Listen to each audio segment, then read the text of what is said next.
Get ready, because episode 13 of Watari-kuns is about to collapse. Doesn't just crank up the drama.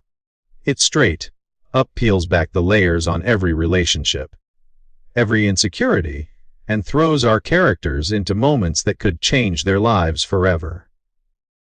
Ever.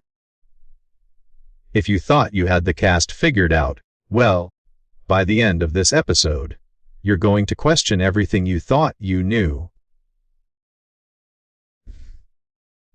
Let's break down all the major moves, the emotional punches, and that ending that leaves us all hanging.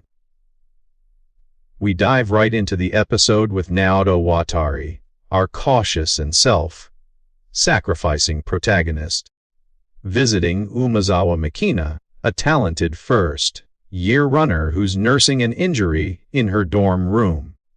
The scene quickly oozes with an awkward tension, that combo of Makina trying to act playful and Watari just not knowing what to do.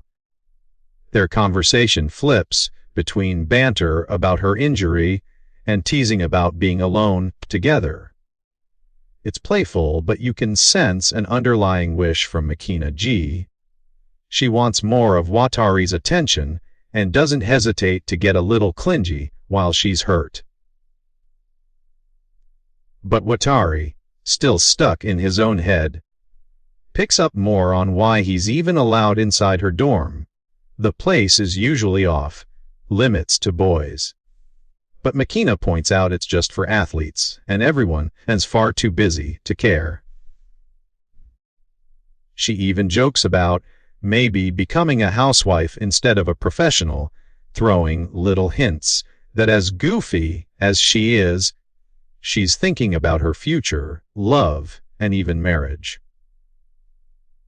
Watari, however, is oblivious or maybe just uncomfortable, quickly dismissing the idea because he and his girlfriend, Ishihara Yukari, have only just started dating.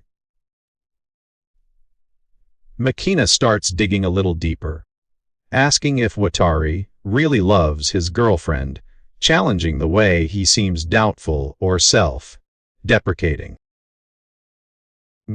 She gives him a speech about what it means to love someone, that if he really did love her, he wouldn't care so much about what others think or about his own insecurities. For Watari, this is like getting hit by an emotional truck. He starts to realize he's been disrespectful to Ishihara-san with his doubts.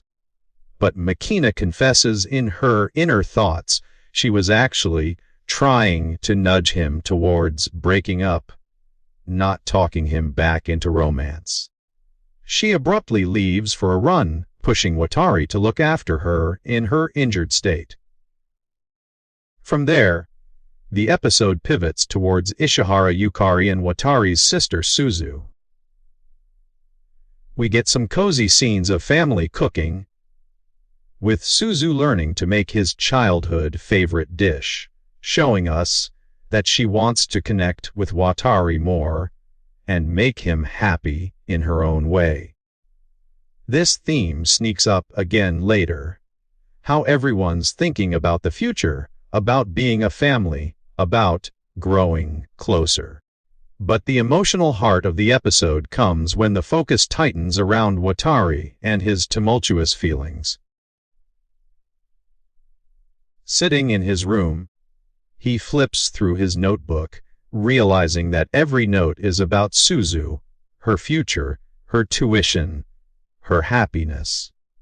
There's almost nothing about his own dreams, let alone anything related to staying with Ishihara-san forever. He feels lost, stuck between the pressures of staying responsible for his sister and the complicated relationship with his girlfriend, especially with the shadow of her mother's disapproval looming overhead. That disapproval isn't just a background noise.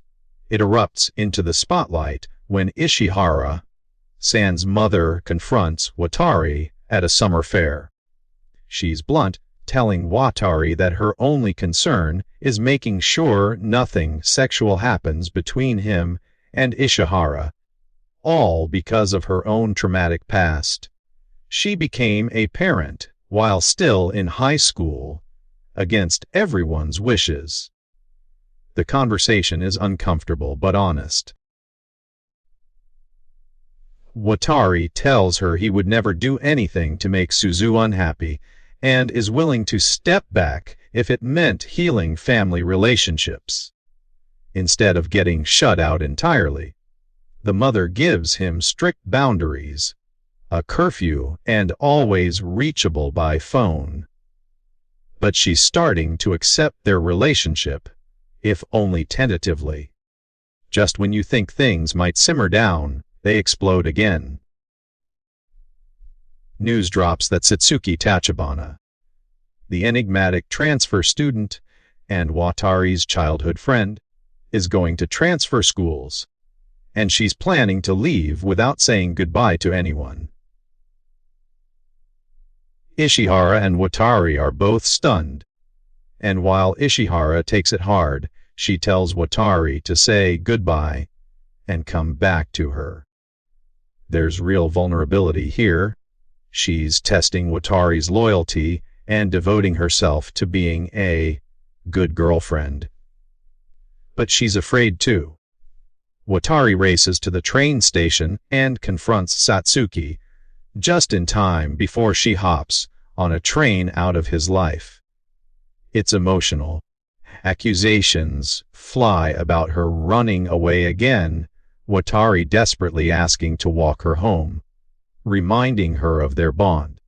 Satsuki resists, but Watari insists, determined not to let her disappear on him like 6 years ago. It's a raw moment, both of them exposing old wounds about abandonment, friendship, and priorities. They end up heading to her home, which turns out to be an inn rather than a house. Another twist that leaves both Watari and us viewers confused and wanting answers. The episode closes not with firm resolutions, but with more questions. Satsuki's secrets, her broken family situation, and what her departure might mean for Watari and everyone else. Summing it all up, Episode 13 is a roller coaster of emotional confrontations and choices. Watari is tested on every front: his feelings for Ishihara, his obligation to Suzu, and his unresolved history with Satsuki. Ishihara fights for their relationship, even against her family's wishes, showing a side that's both supportive and vulnerable. Umezawa, out of jealousy or genuine concern, pokes holes in Watari's commitment, making him question what and who he really cares about. And that ending, let's be honest, it's not really an ending, it's a turning point. Satsuki's not gone just yet, but her life feels up in the air. Watari doesn't get the closure he wants, neither does Ishihara. And we, as viewers, are left in suspense, wanting to know how our main characters will move forward with the future so uncertain and relationships so tangled. Will Watari keep balancing everything, or will it all collapse? Only time will tell. If you got caught up in every conversation and twist, let me know in the comments below. Whose side are you on? What do you think is going to happen next with Satsuki? Hit that like button if this recap answered your questions. Share it with your fellow anime fans so they're not left in the dark on this episode. And don't forget to subscribe for weekly breakdowns on all your favorite shows. I'll catch you in the next video, and thanks for watching.